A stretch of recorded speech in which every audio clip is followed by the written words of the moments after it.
안녕하십니까. 더 메시지 시청자 여러분. 저는 고양시 화정동에 위치한 축복교회를 담임하고 있는 지경희 목사입니다. 오늘 본문의 말씀이 창세기 13장 18절 말씀.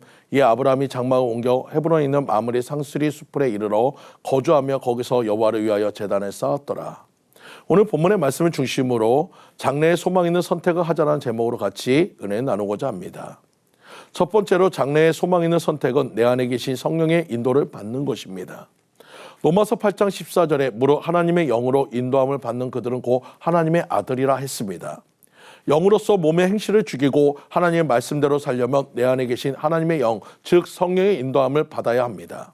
범사의 성령의 인도함을 받아야 하는 것입니다. 성령의 인도함을 받기 위해서 기도에 힘써야 합니다. 로마서 8장 15절에 너희는 다시 무수하는 종의 영을 받지 아니하였고 양자의 영을 받았으므로 아바 아버지라 부르짖느니라 했습니다. 범사의 성령의 인도를 받기 위해서 힘써야 할 것은 하나님을 아바 아버지라 부르짖는 것입니다. 하나님을 아버지라 부르면서 간절히 기도하는 것입니다.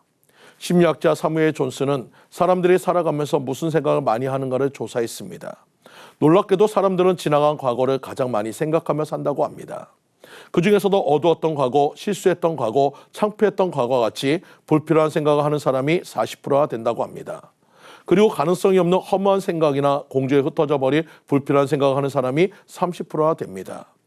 또한 남의 말 때문에 상처가 된 일, 답답한 일, 분노하고 흥분된 일을 생각하며 사는 사람들이 12%, 건강에 대한 지나친 염려를 하며 사는 사람이 10%가 되는 것으로 조사되었습니다. 여기서 안타까운 것은 밝고 긍정적이고 아름다운 생각을 가지고 사는 사람은 겨우 8%에 불과한다는 것입니다. 생각은 마치 종자 씨앗과 같습니다. 우리 마음에 어떤 생각의 씨를 뿌리냐에 따라서 열매를 거두는 것입니다. 우리 마음밭에 우거진 쓸모없는 자초를 뽑아버리시고 좋은 생각의 씨앗을 심어야 좋은 열매를 거둘 수 있습니다.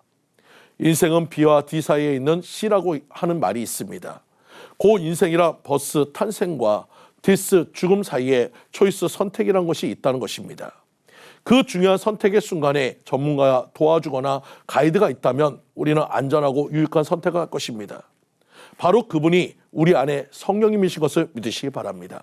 그래서 우리는 첫 번째로 우리는 녹과 같이 육신을 도모하는 선택은 장래에 소망이 없음을 믿으시기 바랍니다. 육신을 도모하는 사람은 물욕에 집착하다 결국 망합니다. 그런 사람은 눈에 좋아 보이는 것을 선택하고 눈앞의 것만 쫓다가 망합니다. 그런 사람에게는 장래가 소망이 없습니다.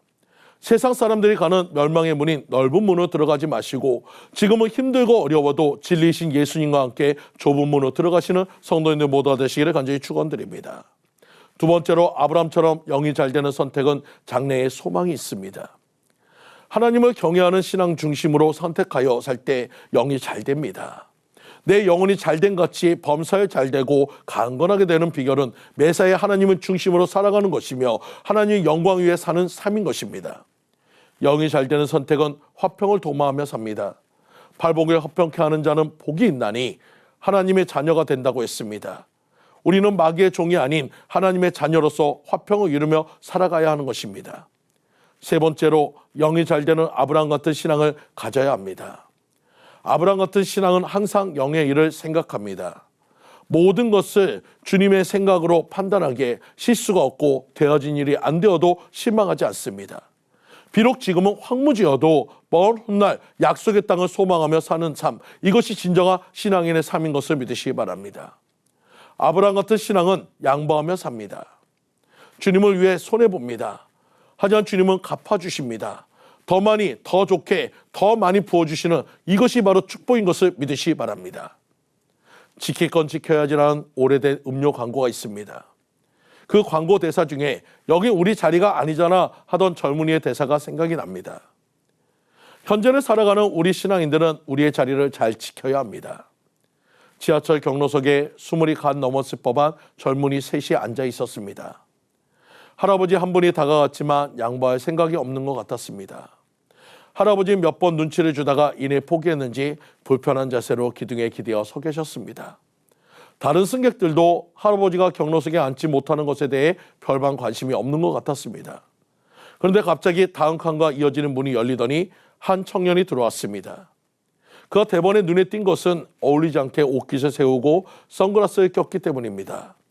그는 주위를 돌아보더니 인사를 꾹뻑했습니다. 안녕하십니까? 왜소한 외모와는 어울리지 않는 큰 목소리 때문에 사람들은 다 그 청년 쪽을 바라보았습니다. 물건을 파는 아르바이트 학생인 줄 알았습니다.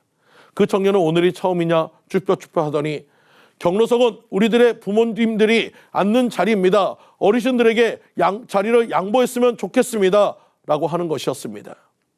사람들이 어리둥절하는 사이 다시 경로석에는 어르신들이 앉으면 좋겠습니다. 라고 다시 말을 했습니다.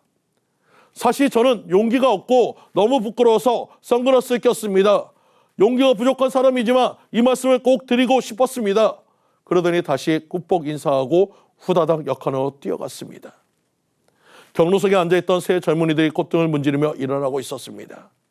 사랑하는 성도님들, 우리 자리가 아니라면 욕심부리지 마시고 성령의 인도하심에 순종하시는 성도님들이 되셔서 장래의 소망을 소유하시는 성도님들 모두가 되시기를 간절히 축원드립니다. 지금까지 더 메시지 지경희 목사였습니다.